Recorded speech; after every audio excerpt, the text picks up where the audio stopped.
While the mainstream media says that Republicans are in chaos and there's a huge divide inside the Republican Party, I would say let's offer up another big win for conservatives inside the House of Representatives. Tom Emmer was the latest to be offered up as a Speaker of the House candidate. I had been against Tom Emmer because he is what we call a rhino, a Republican in name only. He's an establishment guy. Well, as quick as he was in, he was out. More than 20 members of the Republican Party refused to vote for him, so he stepped down. Maybe because President Trump offered up a little push to get him out. On Truth Social, President Trump issued a scathing post, basically calling Emmer a rhino, said that Emmer spent more time defending Ilhan Omar than me. That's a direct quote from President Trump. And he goes on to say he doesn't understand what the Make America Great Again conservative movement is all about. Is that a guy you want as Speaker of the House? Absolutely not. Here's another problem. He had been hostile to President Trump.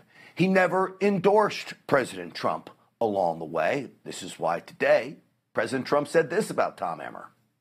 Tom Emmer, it looks like he's finished. Looks like he's finished. He was not a supporter. He was a rhino. And it looks like he's finished, but we'll see. You never know. Well, look, there is most certainly a disconnect between the people and those elected to represent us in Congress. I say go back to Jim Jordan. Jim Jordan is the most liked man in Congress, Democrat and Republican. If you took a poll amongst everybody in the United States, Jim Jordan would come out as number one. Why won't Republicans give us what the people want, what conservatives want? And that is Jim Jordan. He is still my pick because he is still the most popular. Here's Marjorie Taylor Greene saying why she wouldn't vote for Tom Emmer. The news just broke that Tom Emmer is out of the race for Speaker of the House, and I think it's good news. I couldn't support Tom Emmer. He's a nice guy. He's someone I do like as a person, but I couldn't support him because of his voting record, Larry.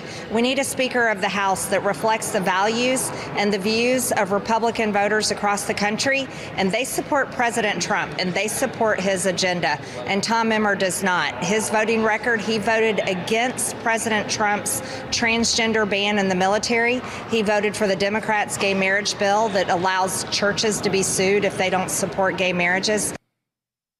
And don't forget the debt ceiling limit deal that basically does away with the debt limit altogether.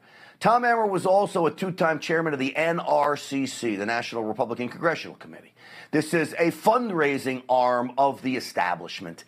It's run by the establishment, and there was a lot of rumblings going back that Tom Emmer was telling congressional candidates to distance themselves from President Trump. Now, are you telling me that's the kind of guy we would have wanted? Absolutely not. This was Emmer, by the way, way back then, defending himself to those claims.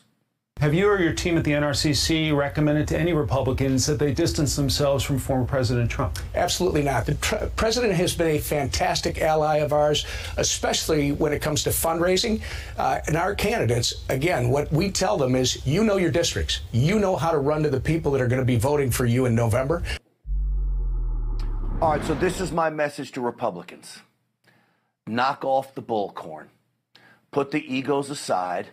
Put politics aside, put your infighting aside, and start thinking about Make America Great Again conservatives, the very people that are the base of the Republican Party, that will put President Trump back in office and will put many of those congressional members of Congress back in office. Start thinking about all of us. Let's get back to the business of a Congress that is represented by us, by and for the people. Not for K Street, not for the lobbyists. See, one of the knocks on Jim Jordan was that you heard Tom Emmer talk about fundraising. Well, Jim Jordan has a little difficult time in the moderate districts, in the squishy districts. But don't forget, the entire nation is changing.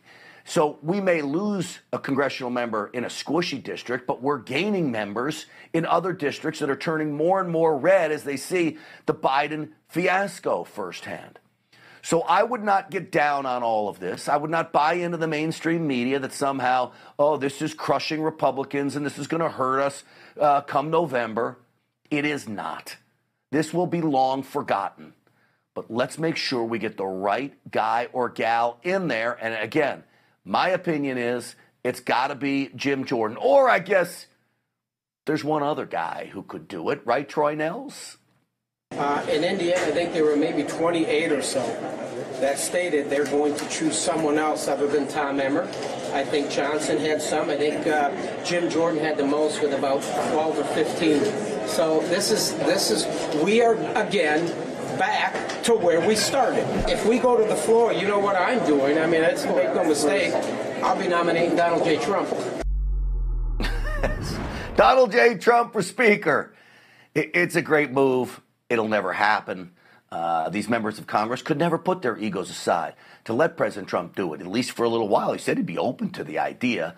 But I don't think you go from being the most powerful man on earth as President of the United States to then being Speaker of the House. But heck, it's better than what we got now, which is zero.